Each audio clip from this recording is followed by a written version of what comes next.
Okay, everyone, welcome to Module 1.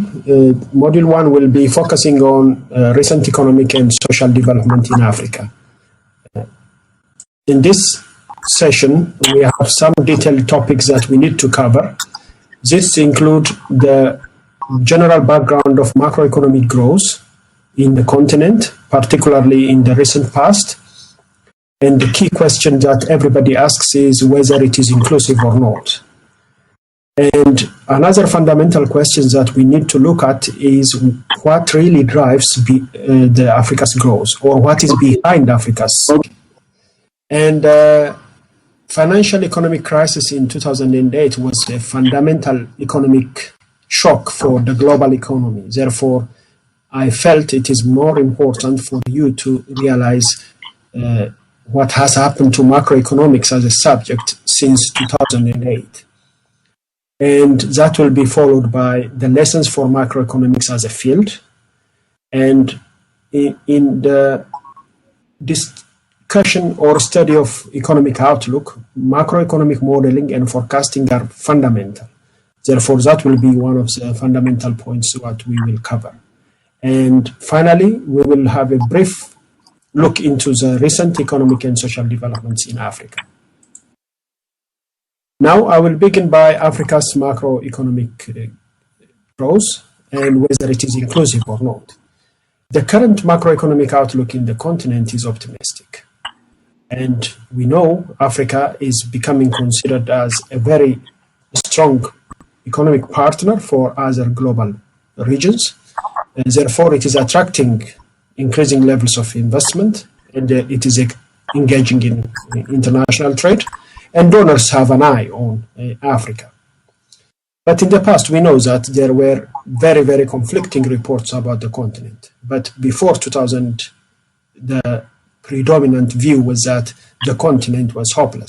But currently, and in the recent past, there are a lot of positive reports that Africa is making progress, and there were a lot of discussions about the Africa rising narrative. But because the growth that we have witnessed in Africa hasn't been shared with everyone because of the existing economic inequality, there are convincing arguments that growth hasn't been really beneficial for the majority of the population in the continent. Therefore, there were narratives which were similar to what I have highlighted here, which says you cannot eat growth. Even if you have growth, if it is not shared, it is not inclusive. And the last point in this slide will be the point about demography. As we know, Africa is a continent with the fastest population growth. And this population growth, if it is used for economic development reasons, we will have a demographic dividend. If not, I think that might be a problem for the continent, a big challenge, and it will be a demographic liability. The question that I was asking at the beginning as being one of the major topics is what is behind the economic growth in Africa in recent years. There are a variety of explanations. The first one is there was an improvement in the business environment in the continent itself, but also globally, which led to good international flows to the continent.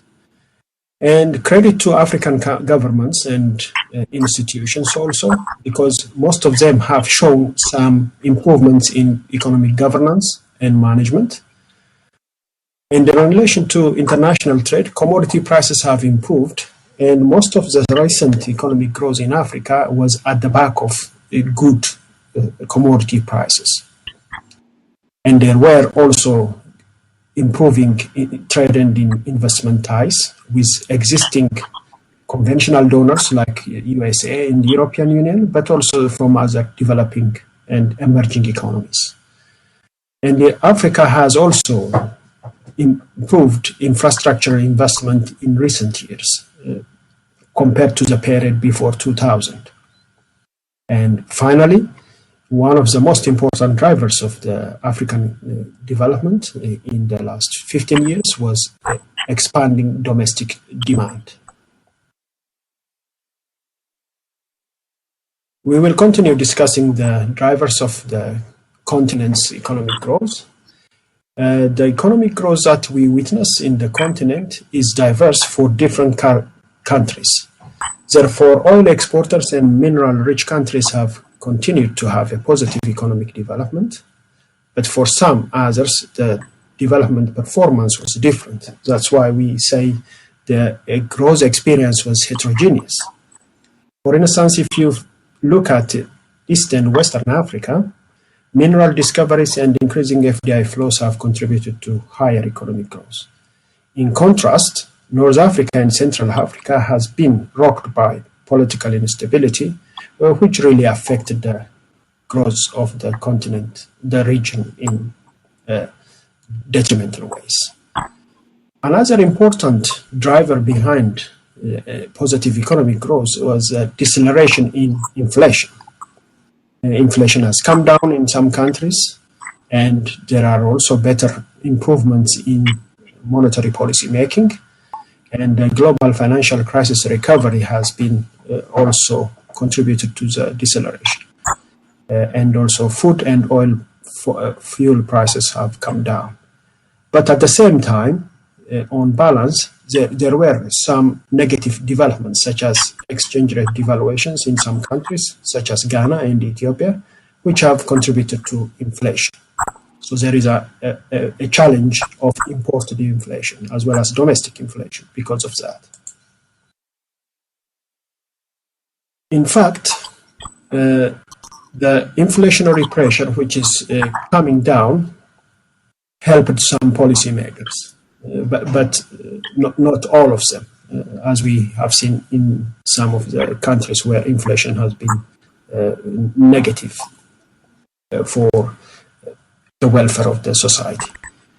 The fiscal deficits in oil importing countries are worrying because when commodity prices rise, all commodity exporters benefit and importers suffer.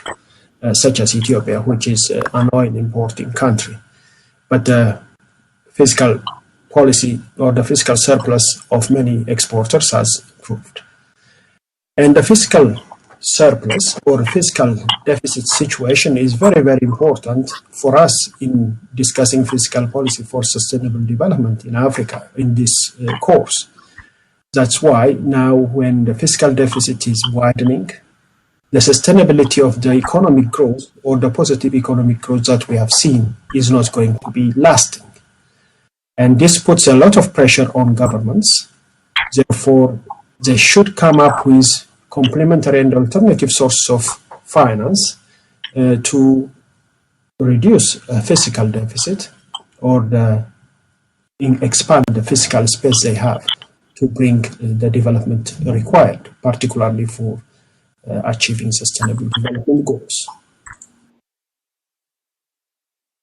And behind all this fiscal deficit and also the declining overseas development assistance globally, there were a lot of movements in the direction of domestic resource mobilization.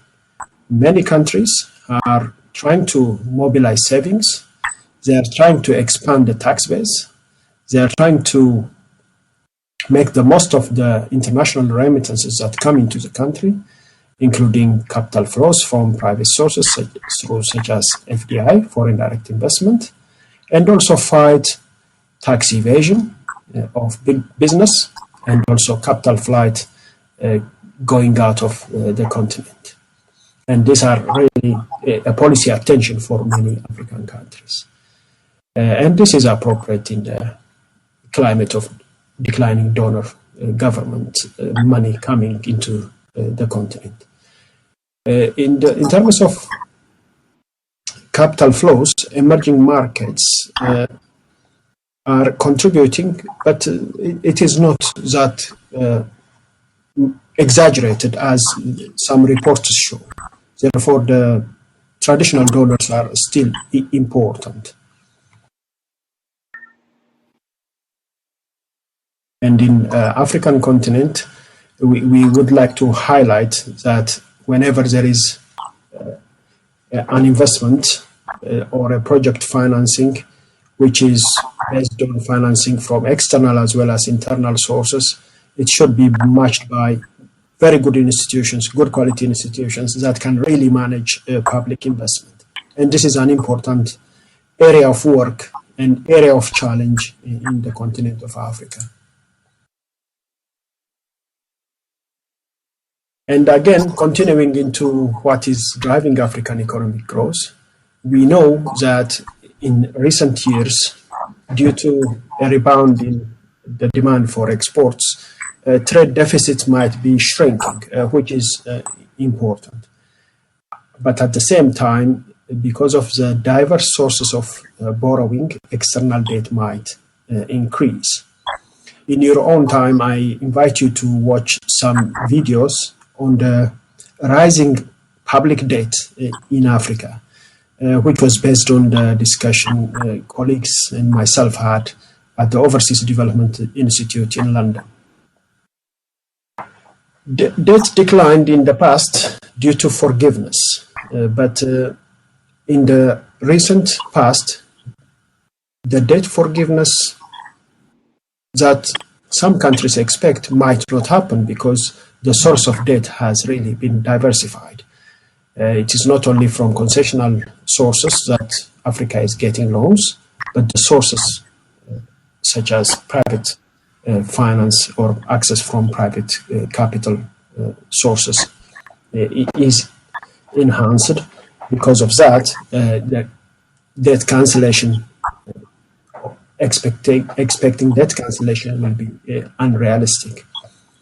Another challenge in the continent of Africa is the loss that the country is experiencing through tax evasion and capital flight. If you make a search online to find some of the discussion points from the 16th Senior Policy Seminar organized by ECA as well as African Economic Research Consortium in 2014, you will learn a lot about what damage capital flight and tax evasion from big businesses or multinational corporations is doing to the continent. So I think in your own time, not only the videos that I mentioned about the ODI, but also this senior policy seminar discussions will be giving you more insight about the current discussions in the area of capital flight and tax evasion, as well as external debt, which are really a